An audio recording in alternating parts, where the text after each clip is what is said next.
Bueno, buenas tardes a todos y bienvenidos a este primer webinar de la Sociedad Ibérica de Telemedicina. Es un placer poder empezar a compartir estos webinars con todos ustedes. Ha sido una decisión que creo muy acertada por parte de la sociedad.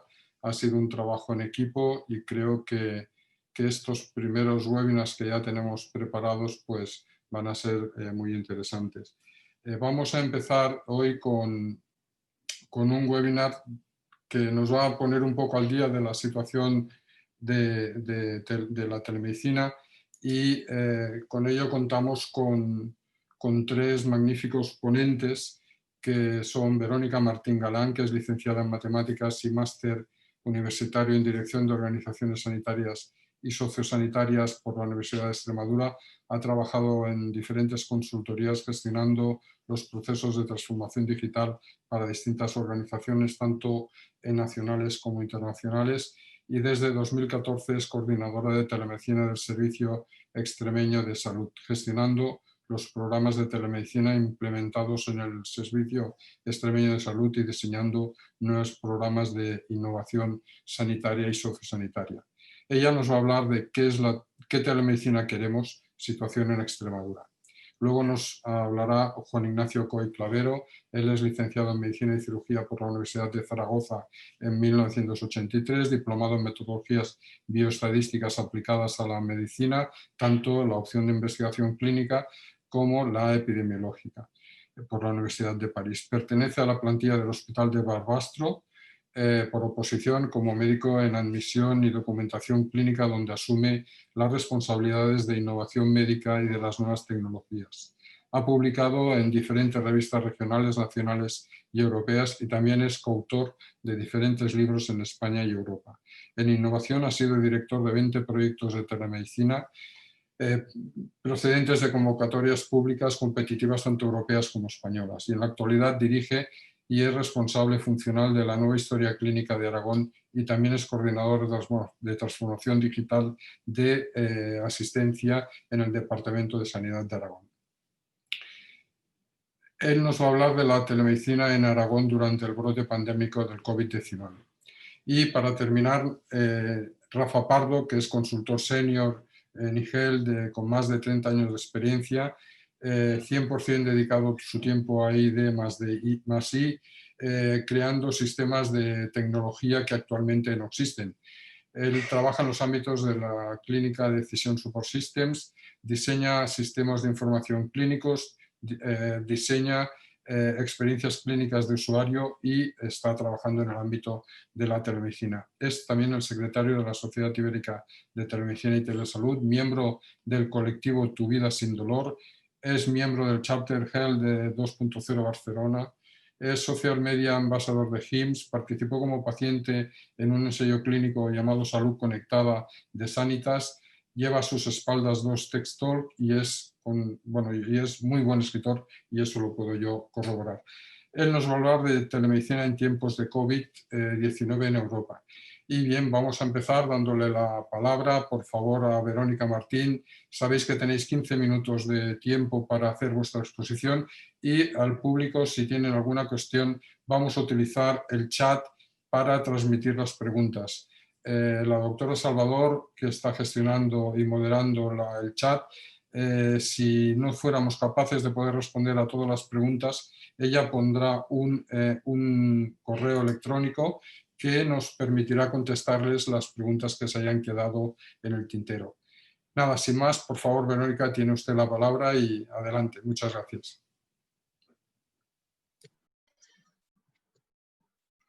Antes de comenzar, quería agradecer a la Sociedad Ibérica de Telemedicina y de Telesalud esta oportunidad, este espacio para compartir ideas y para ponernos al día sobre qué es lo que está pasando con la telemedicina en la era COVID. Y bueno, sin más, quería comenzar presentando cuál es mi comunidad autónoma y cómo es a nivel sanitario, a nivel poblacional y demográfico. Extremadura es una comunidad autónoma muy grande, 41.000 kilómetros cuadrados, con 1 millón de habitantes. Básicamente tenemos el mismo espacio que los Países Bajos, solo que allí viven 16 millones de habitantes y nosotros solo somos 1.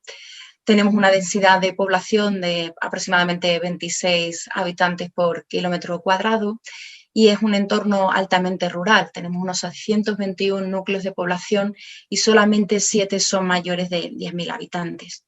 La accesibilidad a la atención primaria es bastante elevada. Tened en cuenta que en Extremadura tenemos aproximadamente 480 consultorios, más 130, más 113 centros de salud aproximadamente, con lo cual rozamos los casi 600 entre consultorios y centros de salud que están en primaria. Y también es una comunidad que debemos decir que tiene mucho envejecimiento poblacional. Si vemos los distintos índices que se suelen medir para estudiar el envejecimiento poblacional, vemos que la diferencia es discreta, pero significativamente superior a la media española. Las comunicaciones en nuestra comunidad autónoma también son escasas, las carreteras no son todo lo buenas que desearíamos, el tren brilla absolutamente por su ausencia y a partir de 2007 las comunicaciones en autobús, las líneas comienzan a desaparecer y todos estos factores, todas estas variables son las que dificultan el acceso a la atención hospitalaria. En el mapa que tenéis a la derecha es un mapa de accesibilidad, podéis ver en rojo aquellas poblaciones que tienen a más de 45 minutos a su hospital de referencia. No obstante, en una comunidad como la nuestra, pequeña, con poca población, hay muchos servicios que son de referencia, es decir, que solo tenemos un servicio en toda la comunidad o en 2 ciudades. Con lo cual se da la circunstancia de que algunos pacientes, dependiendo de su patología, pueden tener que recorrer hasta 3 horas de ida y 3 horas de vuelta para acceder a una consulta externa. Por lo que, como comentaba, pues se dificulta el acceso a la atención hospitalaria, sobre todo en el ámbito rural, sobre todo si tu hospital de referencia está muy lejos, y ello conlleva en ocasiones una demora asistencial sanitaria y, consecuentemente, una serie de complicaciones en la patología de los pacientes y ello conllevaría más aumento en gastos sanitarios y sociosanitarios. Por este motivo, alrededor de 2002, en la Comunidad Autónoma de Extremadura se plantea un proyecto de telemedicina con unos objetivos muy claros. Uno era mejorar el acceso a las zonas aisladas y el segundo era mejorar el acceso a ciertos grupos de población. Podéis ver en las imágenes, por ejemplo, en la prisión, una de las prisiones que tenemos en Extremadura, y también podéis ver, bueno, pues, las imágenes de localidades que están de su hospital de referencia a más de 1 hora. Con el paso de los años, ¿por qué no incorporar un par de objetivos más? Uno era gestionar el cambio. Las TICs ya eran una realidad, habían llegado para quedarse, pero era necesario gestionar la incorporación de las tecnologías de la información y la comunicación al ámbito profesional y que se familiarizaran tanto profesionales como pacientes. Y la telemedicina podía ser esa herramienta que consiguiera que fuera girando la rueda hacia una digitalización mayor. Por otra parte, encontrábamos a profesionales altamente innovadores que comenzaban a conocer herramientas, tecnologías que utilizaban en su vida personal y que querían llevar a su vida profesional. Pero estas herramientas no siempre cumplían con las garantías de seguridad y de calidad que requiere una consulta médica, una consulta asistencial. Por lo cual también se convirtió en un objetivo dar herramientas y asesorar en qué tipo de herramientas tenían la suficiente seguridad y calidad desde este punto de vista. En esta diapositiva lo que podéis ver es un cronograma de cómo se ha ido incorporando la telemedicina y se ha ido transformando digitalmente el Servicio Extremeño de Salud. Como os comentaba, en el año 2002 comenzamos con el piloto del proyecto de telemedicina y a lo largo de los años se han ido incorporando hospitales, centros de salud, prisiones, hasta el año 2015, en el que hay una renovación completa de los equipos de telemedicina y se aprovecha esta renovación para integrar estos equipos en la historia clínica electrónica del Servicio Extremeño de Salud, que se llama HARA. Asimismo, se triplica el número de equipos de telemedicina que tenemos en el SES. En el 2016 comenzamos la instalación de equipos también de telemedicina para realizar teleictus, de acuerdo con el protocolo de teleictus que se pone en marcha en el 2017. Y en 2019 se empiezan a pilotar otras funcionalidades y tecnologías en el SES, de las que hablaré posteriormente, pero voy anticipando de la e-consulta, de videoconsultas y de consultas por teléfono. Una vez aparece la COVID en marzo del 2020, pues estas tecnologías pasan a convivir, como comentaré luego, en el Servicio Extremeño de Salud. Me gustaría primero hablar del modelo original, histórico, que tenía el Servicio Extremeño de Salud, el que se inicia en el año 2003. Este es un modelo que se ha ido consolidando paulatinamente en los 17 años de desarrollo que tiene. Es un modelo organizativo que genera confianza tanto a los profesionales sanitarios como a los pacientes que lo utilizan. Está avalado por las más de 155.000 teleconsultas realizadas desde el año 2003 y por el crecimiento anual promedio en estos 17 años de un 21%.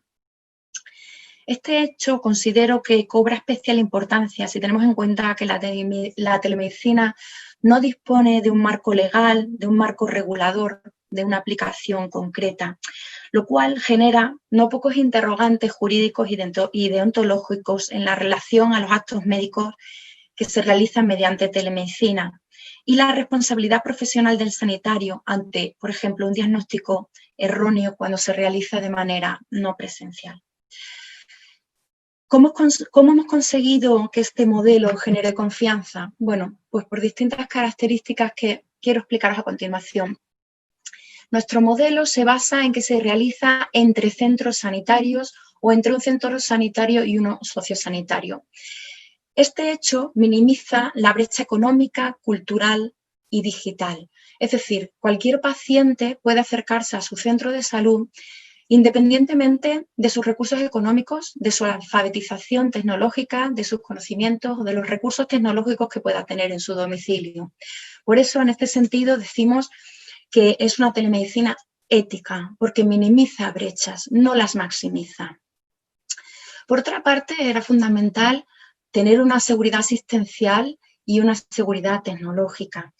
Esto lo hemos ido consiguiendo gracias a que todas las teleconsultas, todos los profesionales que participan con nosotros en la telemedicina han diseñado las teleconsultas y han diseñado protocolos de derivación para los pacientes. Por otra parte, hay alguna duda que yo creo que desde que comenzó el COVID nos preocupa a muchos de los que hemos trabajado en telemedicina y es la identificación del paciente. En nuestro caso, estas teleconsultas se realizan mediante videoconferencia.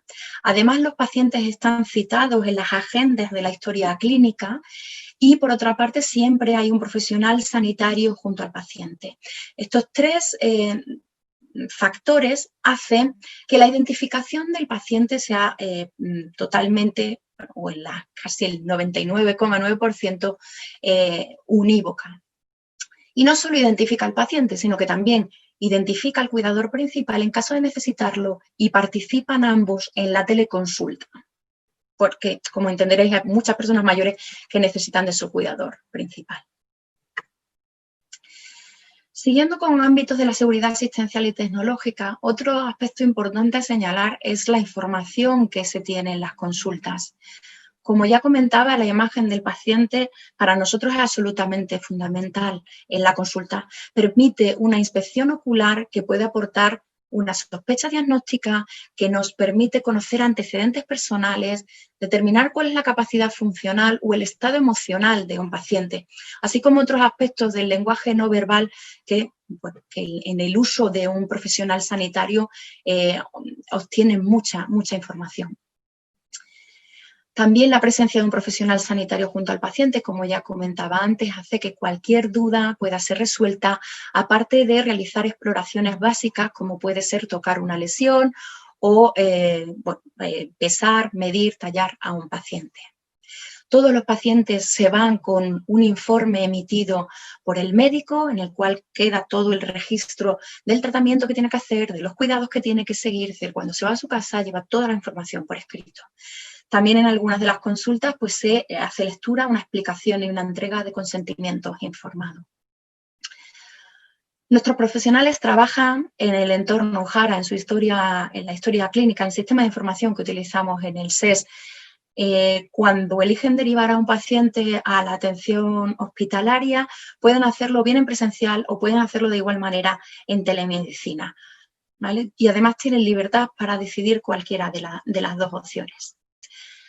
Las imágenes ya se almacenan en la historia clínica electrónica del Servicio Extremeño de Salud, con lo cual las imágenes, por ejemplo, dermatológicas pueden ser consultadas en cualquier momento.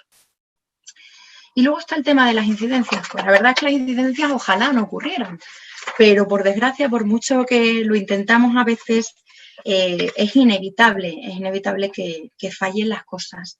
En ese sentido, es muy importante tener un buen circuito, que todos los profesionales tengan claro qué es lo que tienen que hacer y eso también da mucha tranquilidad a nuestros profesionales.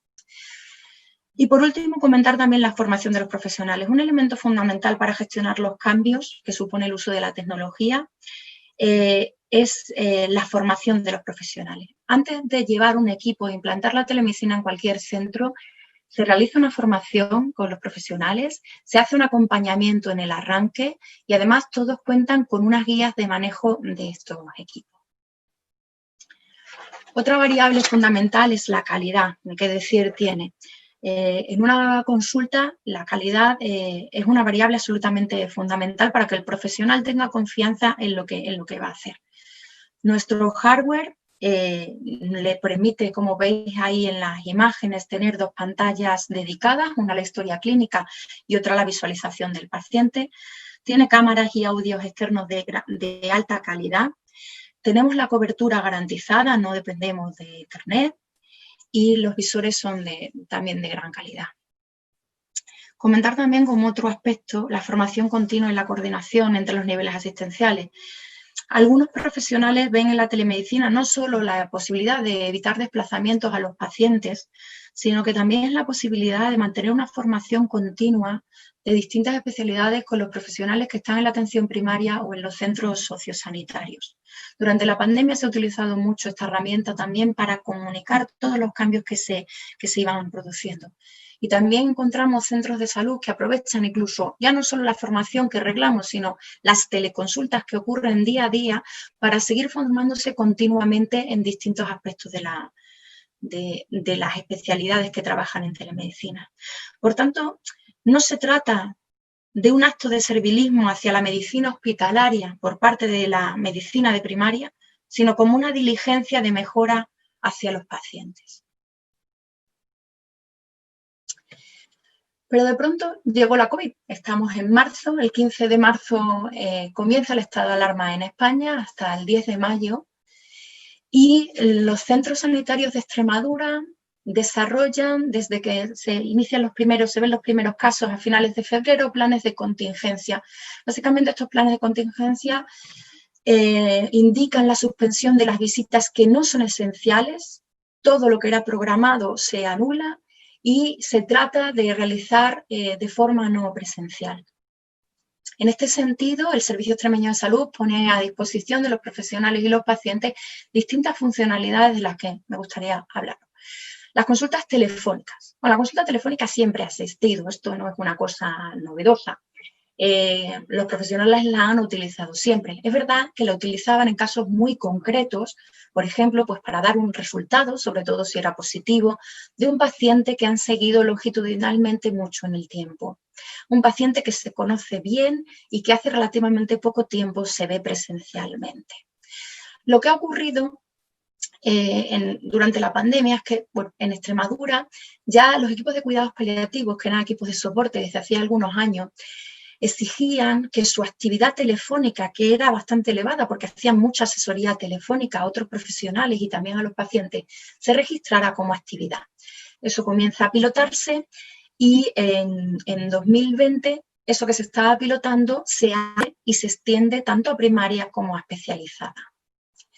Las videoconsultas que se realizan con smartphone del paciente también es algo que venía pilotándose ya, también gracias a cuidados paliativos. En 2019 se empiezan a pilotar también en primaria y en 2020, a partir de marzo, se abren tanto a primaria como a especializada. Se realizan desde una app que se llama el Centro de Salud Online y mediante la cual pues, se puede hacer una videoconsulta entre el profesional y el paciente que puede estar en su domicilio o puede estar trabajando. Otras funcionalidades que se han puesto en marcha en sistemas de información ha sido la e-consulta. La consulta no es más que la antigua orden clínica, la tradicional, es un sistema de comunicación bidireccional y en este caso insisto en la bidireccionalidad, porque la consulta, la orden clínica tradicional que teníamos en Extremadura era solo de una dirección, primaria o los centros sociosanitarios derivaban al paciente y no había retorno de información. Ahora con la consulta sí que los profesionales hospitalarios tienen la posibilidad de aceptarla, hacer algunos comentarios, por ejemplo, pues hazle tal prueba o tal otra y luego me lo vuelves a mandar, o incluso denegar la orden clínica. El diálogo es similar, aunque no deriva en una orden clínica, no deriva en una consulta, pero es un diálogo entre profesionales. También se pone en marcha la prescripción no presencial. Hasta ahora, para prescribir un fármaco se requería la presencia del paciente y su tarjeta sanitaria, pero a partir de la COVID se elimina ese requerimiento, así como para trámites administrativos. He de decir también que los ordenadores del SES todos contaban ya con webcam y un sistema de audio integrado, y que gracias a la implantación del Windows 10 también contábamos con Teams como sistema de videoconferencia que ha sido muy utilizado en todos los comités, comisiones y reuniones profesionales. Y la telemedicina que os he contado antes, la histórica. Lo que ocurre es que una vez que se cierra todo lo programado, se cierran los centros de salud a esta actividad programada que venían desarrollando para poder atender la actividad urgente, pues todo esto que estábamos haciendo de telemedicina, todas las consultas externas quedan paralizadas. Apenas mantenemos la actividad con los centros sociosanitarios, los centros penitenciarios y la actividad de teleictus. A continuación quería mostraros un poco cómo ha ido cambiando la digitalización en el SES. La primera gráfica que veis respecto a las e-consultas es cómo se han ido cambiando. En verde clarito tenemos las órdenes clínicas tradicionales y en verde más oscuro las e-consultas, y podéis ver cómo en julio el porcentaje de las e-consultas superaba ya el 60% y en breve serán la totalidad de las derivaciones se harán de esta manera. En las consultas de primaria podemos ver el gráfico de la derecha como abril marca un pico clarísimo de una bajada. Desde enero a julio ha habido un decrecimiento del 9,13%. Sin embargo, en el gráfico de la izquierda podéis ver cómo ha crecido muchísimo, hasta un 5.000%, las consultas no presenciales. Las que eran telefónicas, videollamadas y teleconsultas están ahí incorporadas, ¿vale? Si bien es cierto que no hemos conseguido mantener del todo ese porcentaje y que en cuanto se han abierto otra vez las consultas a presenciales, ha disminuido el porcentaje de consultas no presenciales. En las consultas de atención especializada, lo que ocurre es que el registro ha sido defectuoso, porque la posibilidad de registrar las consultas telefónicas y las videollamadas no llegó hasta junio, que es donde aparecen, aunque sí venían haciéndose, pues, evidentemente, desde marzo. Pero más que quedarnos con el dato bruto, fijaos en los porcentajes, ¿no? Quizás yo creo que es lo más interesante. Las consultas no presenciales en especializada han crecido un 183%, alcanzando su máximo en junio cuando se empiezan a registrar, y han seguido creciendo. Y para concluir, quería hacer unas reflexiones, ¿no?, sobre la telemedicina que queremos, enlazando con el título. Porque claro, la telemedicina es única, sirve para distintos objetivos o debemos desarrollar proyectos diferentes para objetivos diferentes. Porque claro, mi experiencia es que la gente me decía, uy, estarás hasta arriba de trabajo, todo el mundo habla de telemedicina. Y yo le decía, uff, pero si yo en cuanto han cerrado los centros de salud la telemedicina entre centros hospitalarios entre centros sanitarios, perdón, se nos ha vuelto muy difícil. Y claro, eso me lleva a pensar, ¿por qué hablamos de la telemedicina como si fuera un ente único, un concepto único, cuando tiene realmente un concepto muy multidimensional y que la gente percibe dependiendo de los contextos de una manera diferente? ¿Acaso la falta de nomenclatura y de una taxonomía detallada puede estar suponiendo un problema para el desarrollo de la telemedicina? ¿Cómo convencemos a los gestores de que para distintas aplicaciones clínicas necesitamos diferentes opciones tecnológicas y organizativas? ¿O acaso todo vale? Otro de los planteamientos que me hacía era ¿cómo convencemos en un estado de pandemia de la necesidad de una seguridad jurídica, de una seguridad deontológica, de una seguridad tecnológica y de la necesidad de la calidad, de la confianza que transmite a los profesionales que tenga calidad lo que estamos haciendo? Y por último, y esto se la dedico a Carles, que me lo decía el otro día, y que me ha dado mucho que pensar cuando hacía la presentación. ¿Puede la telemedicina morir de éxito? Lo hablábamos el otro día. No sé si de éxito, pero de incomprensión. Me temo que es factible que la telemedicina muera antes prácticamente de haber nacido si no establecemos unas pautas claras y aprovechamos este tirón que hemos tenido con el COVID para también ser garantistas con determinados aspectos que considero fundamental para llamarlo realmente telemedicina.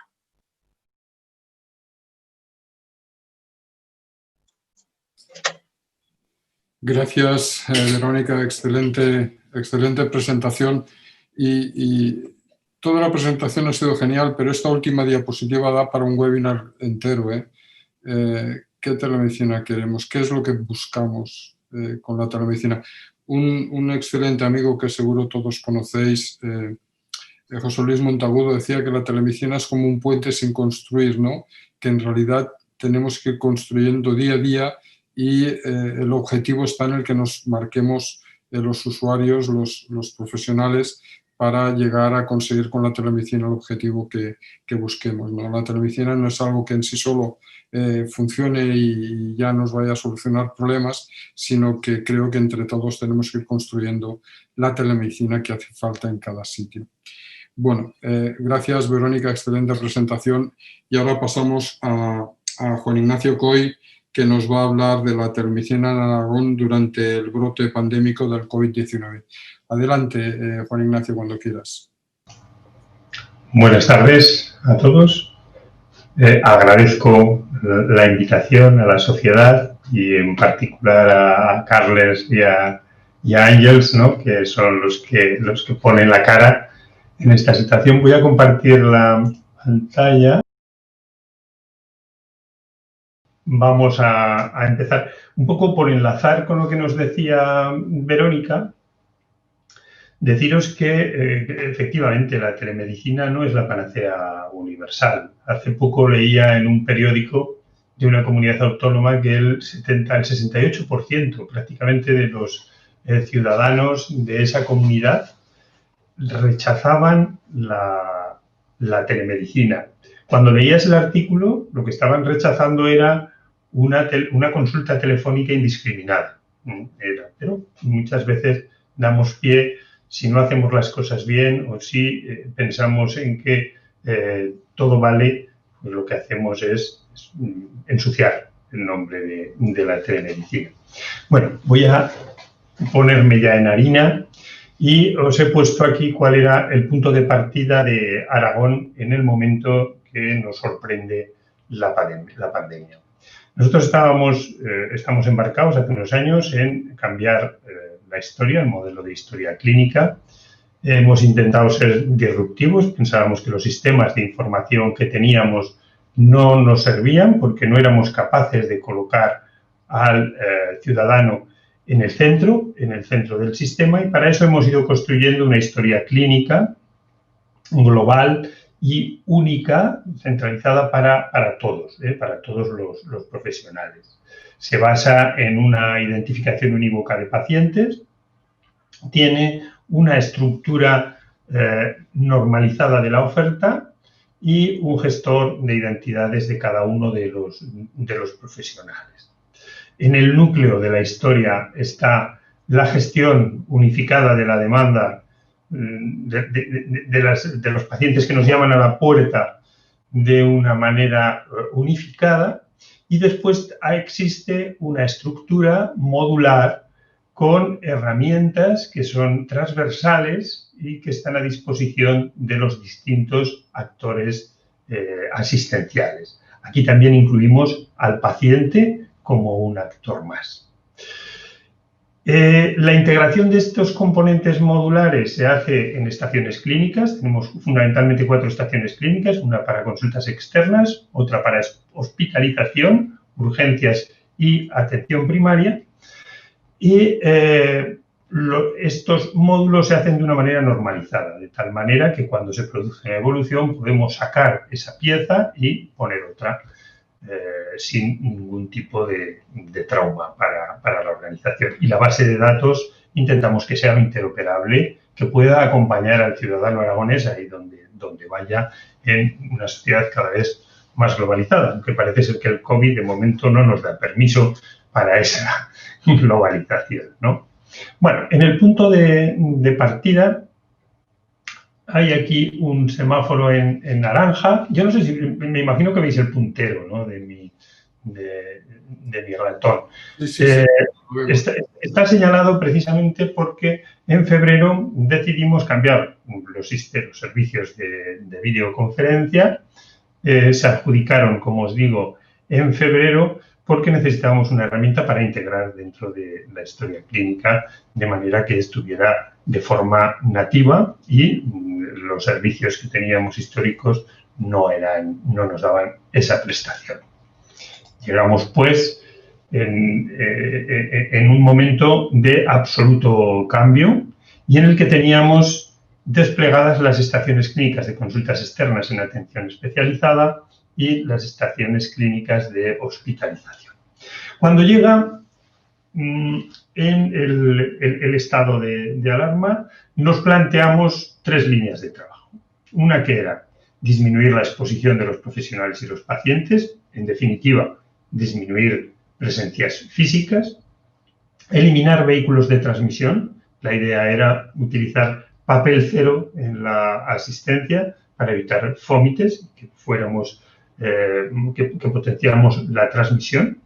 Y después, otra línea de trabajo era la de humanización de la atención. Yo creo que no hace falta que insista en cómo se desarrollaron el primer brote, donde llegaban los pacientes a las urgencias acompañados de sus familiares, se despedían y en algunas ocasiones pues ya no se volvían a ver. Para trabajar estas 3 líneas de trabajo utilizamos 4 componentes tecnológicos susceptibles de apoyarnos de una manera urgente en esta situación de urgencia.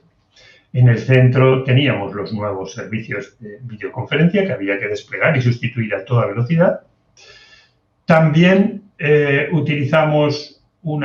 introdujimos herramientas de chat que ya habíamos probado en distintos proyectos y que habíamos pilotado, pero que ahora con el teletrabajo y los entornos colaborativos se hacían imprescindibles para poder mantener a los profesionales y a los pacientes incluso comunicados por un nuevo canal. Introdujimos también cámaras de videovigilancia en los pacientes aislados, en las hospitalizaciones de los pacientes aislados, con la idea de minimizar las entradas, manteniendo un canal de comunicación tanto de vídeo como de audio. Y después aceleramos los despliegues de las nuevas estaciones clínicas de consultas externas ahí donde hacía falta. Estos fueron, en principio, los 3 componentes tecnológicos que utilizamos. ¿Contra qué servicios trabajamos en estos meses? Pues empezamos con el teletrabajo.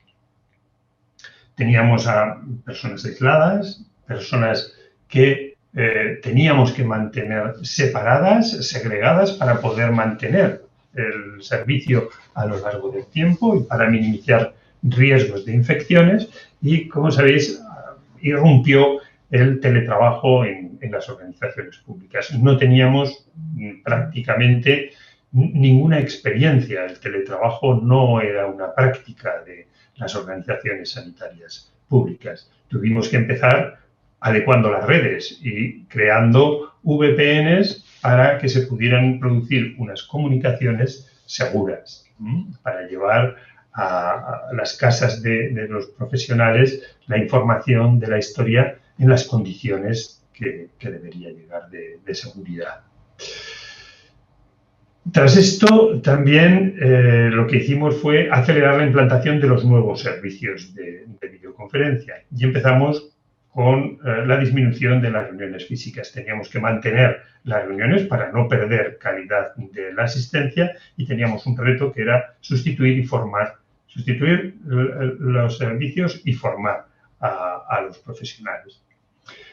Facilitar la consulta no presencial, tanto en atención primaria como en especializada. Teníamos algunas experiencias, sobre todo en la telefónica, tenemos más pruebas piloto en lo que era la especializada, luego vamos a abundar. Y también el otro tema para el teletrabajo fundamental era facilitar los entornos colaborativos en el teletrabajo. Para esto lo que hicimos fue desplegar una herramienta de chat, una herramienta de un WhatsApp corporativo, en el cual nosotros tenemos la información y no sube a ninguna nube desconocida, ¿no? o potencialmente poco segura o insegura. Para eliminar el papel, que era la otra línea de trabajo, trabajamos dentro de historia clínica electrónica, fundamentalmente adaptando los paneles de registro de constantes para enfermería y para todo tipo de peticiones electrónicas y recetas, prescripciones electrónicas. Y después también, a toda urgencia, lo que hicimos fue desarrollar una estación clínica que no disponíamos, que era para el 061. El 061 en nuestra región es el encargado de prestar asistencia a las emergencias y nos interesaba que no existiera en los traslados de las emergencias, no existiera ningún tipo de papel y la información llegara a nuestra historia clínica de forma nativa. Por eso desarrollamos una estación clínica específica. De cara a la humanización, lo que hicimos fue montar sistemas de videovigilancia en las habitaciones de los pacientes ingresados y aislados. Aquí, para esto, pedíamos consentimiento informado. Planteamos y desarrollamos sistemas de comunicación con los familiares. Ahí donde el paciente disponía de un smartphone y era autónomo, no había ningún problema. Poníamos a disposición de los pacientes tablets para que se pudieran comunicar por videoconferencia aquellos que podían manejarse y que su estado lo permitía a través de la Wi-Fi de los centros y, en últimos casos, cuando ya las condiciones de los pacientes no lo permitían, utilizábamos las cámaras de videovigilancia para ofrecer esa imagen a los familiares y que pudieran acompañarlos en el momento del desenlace. Por otro lado, también dentro de lo que es humanización, aquí aprovechamos para prestar apoyo psicológico a la ciudadanía con unas herramientas telemáticas que habíamos conseguido configurar en un proyecto europeo dentro de Mastermind para controlar la ansiedad, depresión y el bienestar emocional. Estas fueron, en principio, los servicios que desplegamos durante esta época. Os he traído aquí una imagen de los nuevos servicios de videoconferencia. El primer hito que nos marcamos fue que se utilizaran para las reuniones organizativas y para las reuniones de gestión. Para, sobre todo, formación y docencia, la verdad es que hubo poquita, pero sabéis que los planes iban cambiando, los planes terapéuticos, y había que mantener una línea abierta. Y también interesaba a los comités y las sesiones clínicas que se pudieran mantener porque es importante de caras a la calidad de asistencia. Os he puesto aquí en esta parte la iconografía que utilizamos para hacerlo más llamativa, para llamar la atención y darle un aire de frescura en esos momentos tan duros a los ojos, ¿no? a la vista de los profesionales, y con esta iconografía es con la que lanzamos pues, el plan de despliegue. En cuanto a la consulta no presencial telefónica era una práctica ya usual en nuestra atención primaria, no cuantitativamente con el impacto que tuvo, pero sí que existía ya una tradición y estaba regulada. Este tema también es importante, existía una regulación, había unas indicaciones, cuándo y cómo se debe utilizar. Esta consulta telefónica no estaba regulada en atención especializada y lo que se hizo fue aprovechar para hacer una regulación. En atención especializada prestamos especial atención al consentimiento por parte del paciente a una consulta no presencial. Lo gestionamos a través de un código y dentro de la estación, creo que esta imagen ha quedado un poquito borrosa, la de la estación clínica de consultas externas. Este sería un listado, el que veis aquí, de los pacientes citados. En una agenda puede haber pacientes telefónicos y pacientes presenciales. La idea es que los facultativos desde estos listados de historia clínica puedan lanzar la llamada a través de un software de softphone, de marcado automático. Para eso se integró aquí. Y les permite también llevar el control, como os decía, del consentimiento informado. Cuando se le pide para la sucesiva o para la primera, el paciente da un consentimiento que puede ser verbal, según las recomendaciones del Colegio de Médicos. La Organización Médica Colegial sacó unas recomendaciones durante el brote para apuntalar este tipo de soluciones, y nosotros también lo que implementamos ahí es un código. En el momento que nos dan el consentimiento informado, le damos un código que es la contraseña, ¿no? Para asegurarnos de que cuando el profesional le llama, está el paciente, es el paciente que debe ser, y por temas de seguridad lo apuntalamos. También rediseñamos la nota de cita telefónica. El otro punto clave es que llamemos al teléfono donde se encuentra el paciente. Sabéis que en las historias clínicas tenemos muchos números de teléfono y necesitamos utilizar el número de teléfono en el que el paciente va a estar. En la nota de cita sale impreso para que pueda chequearlo. Y el otro tema importante es que en atención especializada los pacientes, al no tener costumbre de asistir telefónicamente, muchas veces, aunque la consulta fuera no presencial, se presentaban. Por lo tanto, aquí hacemos en la misma nota de cita un llamamiento a que intentamos dejar lo más claro posible que la consulta es no presencial. En cuanto a las videoconsultas, bueno, pues se generaron por razones que todos podéis comprender. Las primeras que surgieron fue la necesidad de abrir un canal con las residencias de mayores por la situación que vivían. También hicimos pilotos contra consultorios y contra pacientes. Lo que hicimos fue dejar los nuevos servicios de videoconferencia para que los profesionales los pudieran utilizar. Lo que nos interesaba era utilizar herramientas seguras que pudiéramos controlar. Y aquí no pudimos, es la fase en la que estamos ahora, que estamos intentando consolidar, integrarlos en historia clínica en ese momento. Sí que os he puesto esta imagen de la izquierda porque esta es la imagen con la que nos quedamos de las videoconsultas normalmente, pero aquí sí que os he dejado debajo la parte que creo que es la que más valor tiene. esta es la parte llamativa, pero la tenemos que tener regulada y normalizada. Tenemos que saber, el profesional tiene que saber cómo, cuándo y para qué casos está indicada y cómo lo hacemos, ¿no? La regulación y la protocolización para poder convertir la telemedicina en una oportunidad, ¿no? Y no en un problema.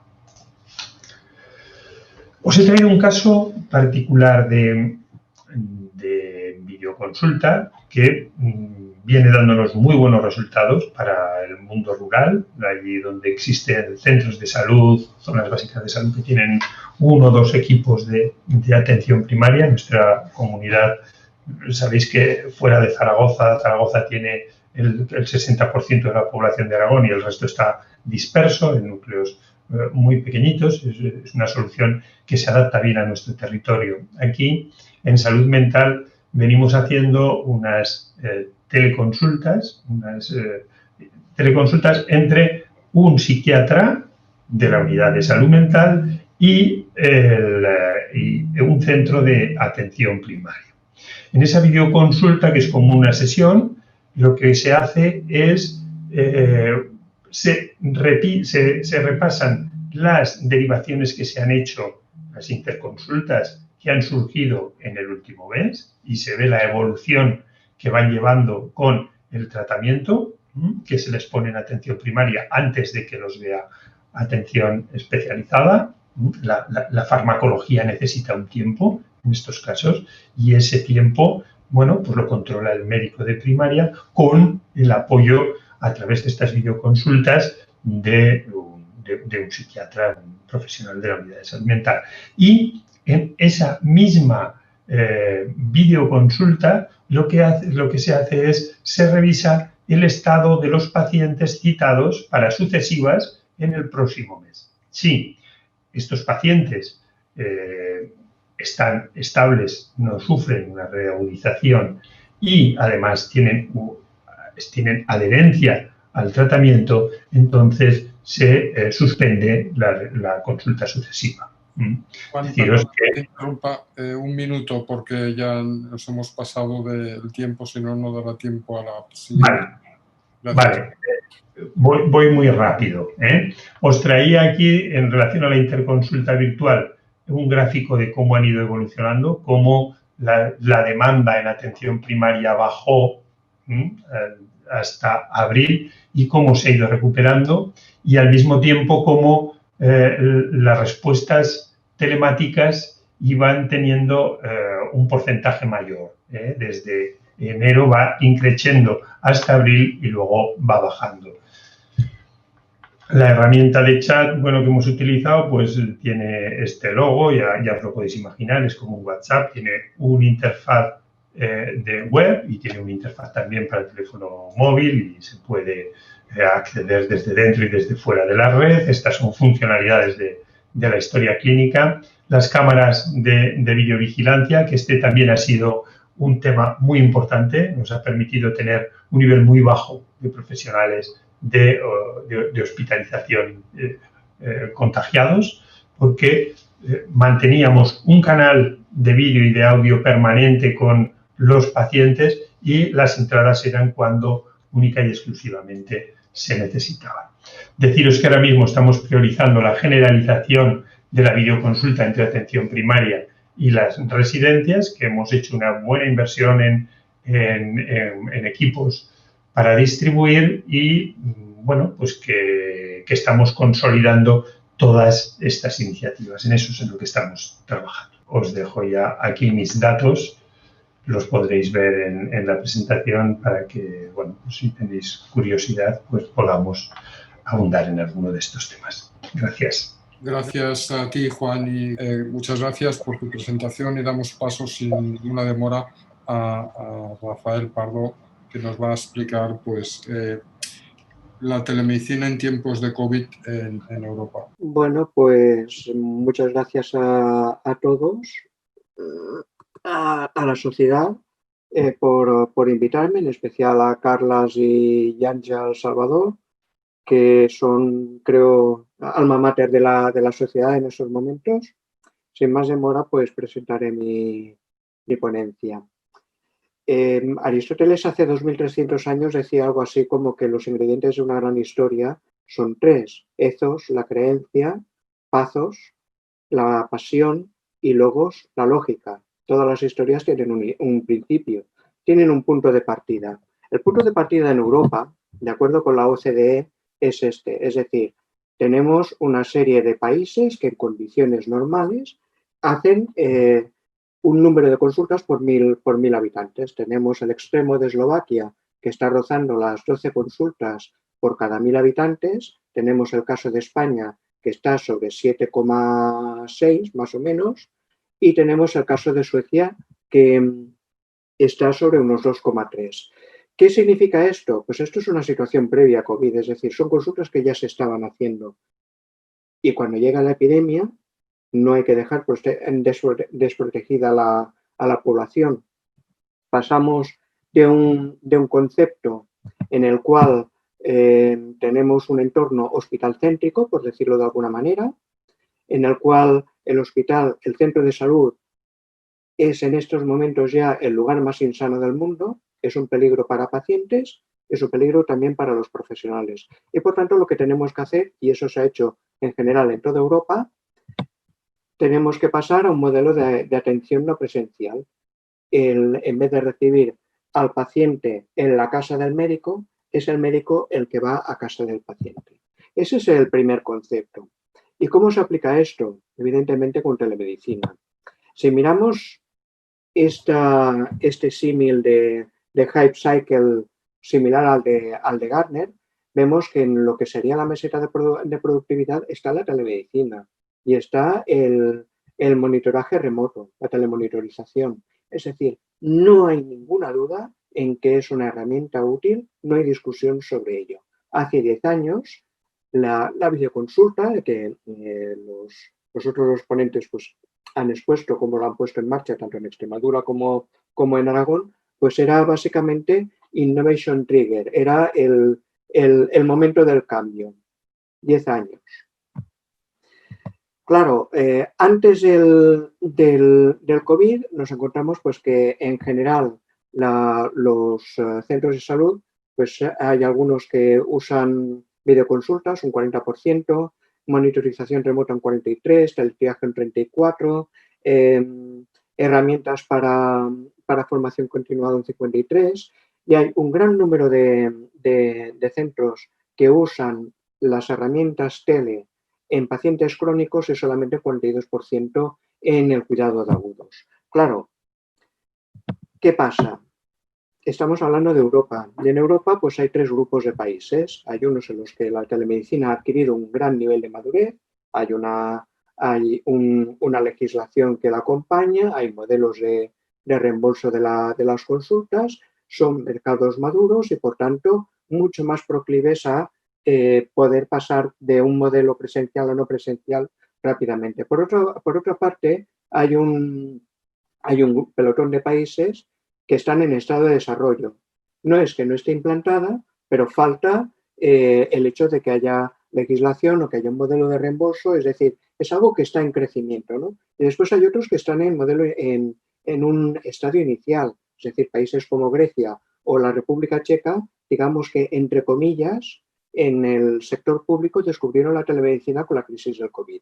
En otros casos, que son Irlanda, Italia y Austria, sí que había ya sistemas de telemedicina, pero faltaban modelos claros de juego. Esa es la situación, pero ¿qué es lo que pasa? Bueno, pues, por ejemplo, en Cataluña nos encontramos, esto es un gráfico de lo que sería el espacio entre el 1 de marzo y el 18 de abril de este año, en el cual las líneas rojas indican las consultas presenciales y las líneas azules, tanto azul oscuro como azul claro, indican las teleconsultas. Y vemos que a partir del día 15, que es el día en que se inicia el estado de alarma en España, pues hay una inversión, es decir, crece el número de teleconsultas y baja el número de consultas presenciales. Y no creció más por una falta de recursos materiales. faltaban webcams, faltaban diademas con auricular y micrófono. Es decir, son cosas que se han ido superando, pero la situación inicial era esta. Claro, pero y en Europa, bueno, pues si nos vamos al caso francés, en Francia, en febrero de 2020 se hicieron 40.000 teleconsultas. En la tercera semana de marzo, que ya habían entrado ellos en estado de alarma, hicieron 80.000. En la cuarta semana de marzo hicieron 486.000. Es decir, hay un crecimiento exponencial. Hicieron también uso de modificaciones legales para facilitar el uso de la telemedicina, es decir, según la legislación francesa, pues se reembolsaba el 80% del costo y por este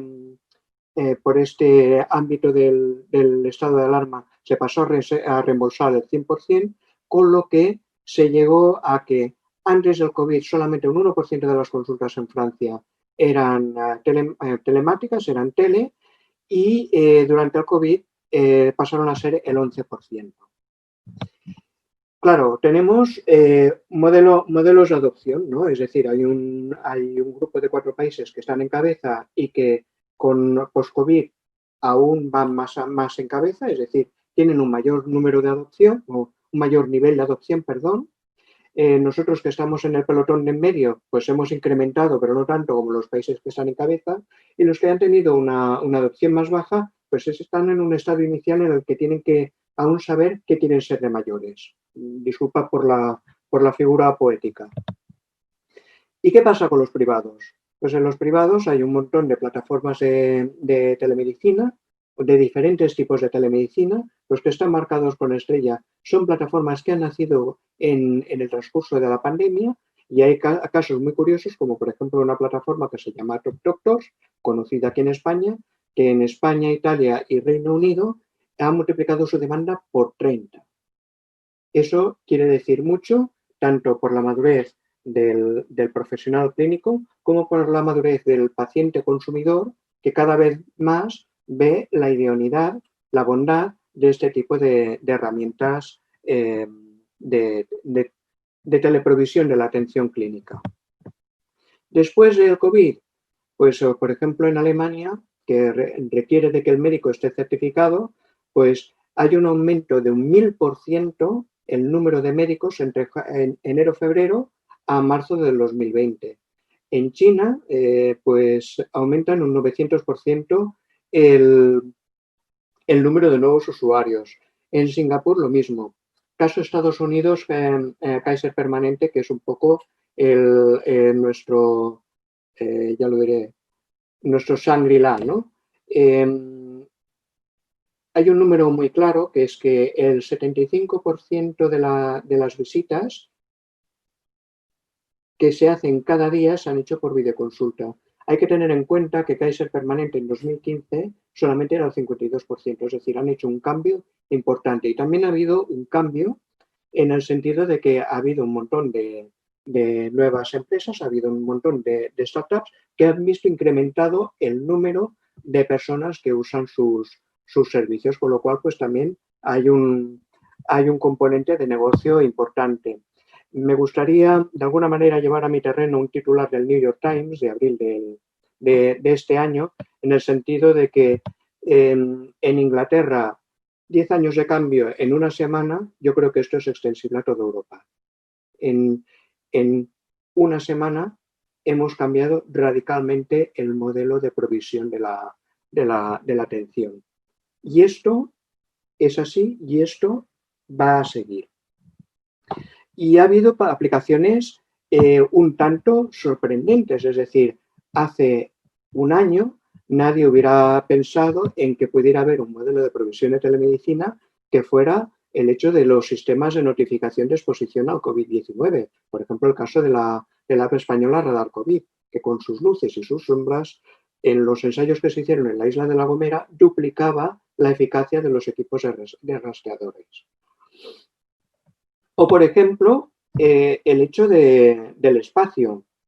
¿Quién nos iba a decir pues, que países como Luxemburgo, propietarios de la plataforma de satélites Astra, iban a poner a disposición de todos los profesionales clínicos de manera gratuita su plataforma de eHealth con espacio en cloud para poder atender debidamente a los pacientes. O, por ejemplo, en el caso que vemos, el astronauta francés Thomas Pesquet, que es atendido cuando acaba de llegar a Tierra con un sistema que se llama Tempus Pro, un sistema que ha sido cedido por la Agencia Espacial Europea a diferentes países de Europa, entre ellos España y más concretamente el Servei de Emergencias Médicas. Esta especie de tricorder pues, es capaz de hacer ecocardiogramas, es capaz de hacer electrocardiogramas, lleva laringoscopio, lleva un montón de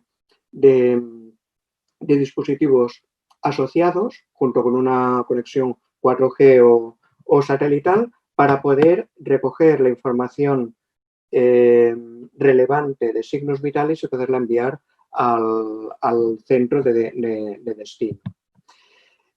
Otro caso sería la teleurología. En teleurología, en este caso concreto, pues hay toda una serie de pacientes que corresponden a pacientes clínicamente complejos y que se encuentra en ese estudio que el 54,1% de estos pacientes son elegibles para telemedicina y pueden y la aceptan. No es que sean elegibles, es que además son perfectamente proactivos a la hora de usarlo. Por tanto, cuanto más factores de riesgo, mejor,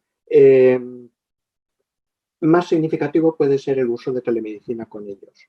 Un ejemplo un poco extraño, pero que también es importante. Existe una plataforma, una ONG holandesa, que se llama Women on Web, que básicamente lo que provee son servicios de autogestión del aborto.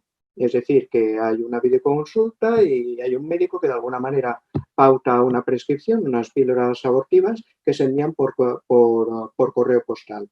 Evidentemente aquí esto en España está absolutamente prohibido. De hecho, si alguien intenta acceder a la web, pues verá que no puede. Pero sí que es cierto que, por ejemplo, en Portugal, pues hubo un aumento de un 139% en el número de peticiones de un automanejo de aborto con respecto a la época pre-COVID. Y que curiosamente en Reino Unido, que es un país que a nivel de todo lo que es la legislación abortiva, pues quizás es de los más avanzados, hubo un descenso del 88%. Visto de otra manera, desde el punto de vista del consumidor, desde el punto de vista del paciente, pues en Estados Unidos, según McKinsey, pues hemos pasado de que en 2019 solamente un 11% de los pacientes habrían aceptado ser tratados vía una teleconsulta, mientras que ahora pues habría un 76% de esos mismos pacientes que querrían ser tratados por videoconsulta. Y en Estados Unidos hay algunos hospitales, algunos centros en los cuales la demanda se ha multiplicado entre 50 y 175 veces con respecto a la época pre-COVID. ¿Hay margen de crecimiento en sistemas que puedan ser, yo no sé si la palabra es virtualizados o telemanejados? Desde luego, desde luego. Podemos hablar desde visitas presenciales, podemos hablar desde videoconsultas de urgencia, podemos hablar desde la gestión de medicación, podemos hablar de muchas cosas. Hay que tener en cuenta una cosa, el 70% de las veces que un médico visita a un paciente no lo explora. Por tanto, esas visitas pueden ser perfectamente gestionadas por una atención remota. Desde el punto de vista de los sistemas, esto es una gráfica que cada año pues HIMSS, la Asociación Americana de Directores de Sistemas de Información, pues hace a nivel europeo para ver qué es lo que tienen los hospitales y a una perspectiva de 2 años qué es lo que piensan comprar, ¿no? La información que estamos viendo es pre-COVID, aunque publicada en julio, y después en el siguiente slide veremos el futuro. ¿Qué es lo que piensan los responsables de sistemas sobre qué es lo que nos viene en el futuro? Si os fijáis, por ejemplo, en el caso de España, ya que lo tenemos aquí mismo, fijaos que en función del tipo de provisión hecha, pues estamos sobre unos márgenes entre el 20 y el 70% de sistemas, que eso es lo que tienen en marcha ahora en este momento. Si miramos esta misma gráfica a 2 años, de acuerdo con la información recogida de los responsables de sistemas, pues estamos viendo que en el mismo España, pues estamos entre casi el 60%, del 60% al 100% en función de los sistemas. La telemedicina está aquí, ha llegado para quedarse, la telemedicina va a crecer, la telemedicina, y lo hemos visto antes, ya es posible que venga de las estrellas. Y visto el recorrido, esta es una imagen de los años 20 sobre cómo podía ser una atención telemédica. En 1920 la videoconsulta era ciencia ficción, había coches voladores también. En 2010 os decía antes que la teleconsulta era Innovation Trigger. En esos momentos es Plateau of Productivity. Lo que viene en el futuro no soy capaz de imaginarlo a 5 años vista. Seguro que hay servicios que ahora mismo ni nos los imaginamos. Lo único que puedo decir con seguridad es que seguramente el futuro de la telemedicina viene de las estrellas. ¿Preguntas? Muchas gracias. Muchas gracias, Rafa. Me gustaría poder transmitiros todas las preguntas que han habido en el chat y algunas muy interesantes, pero nos hemos pasado ya 10 minutos del tiempo. Claro, estaría muy bien poder continuar y esto al ser el primer webinar, pues ya nos indica que debemos ampliar el tiempo y que así lo haremos, ¿no? Siento no responder las preguntas que hay en el tintero, preguntas muy interesantes, pero se nos ha echado el tiempo encima y no podemos estar más tiempo conectados. Gracias a todos los ponentes por sus excelentes presentaciones. Gracias a todos los que han asistido por compartir su tiempo con este primer webinar de la SIT. Y me permito indicarles que el día 16 de noviembre vamos a presentar el segundo webinar. Vamos a hablar de los macroproyectos tractores de AMETIC y en especial del macroproyecto Tractor de Salud, ¿no? La gran oportunidad que esto va a ser para la transformación digital de los hospitales y de los centros de salud. Y nada, sin más agradecerles a todos su tiempo, su atención. Gracias por su tiempo, buenas tardes y les esperamos el día 16 de noviembre a las 18 horas hora española en el segundo webinar. Un fuerte abrazo a todos y os espero.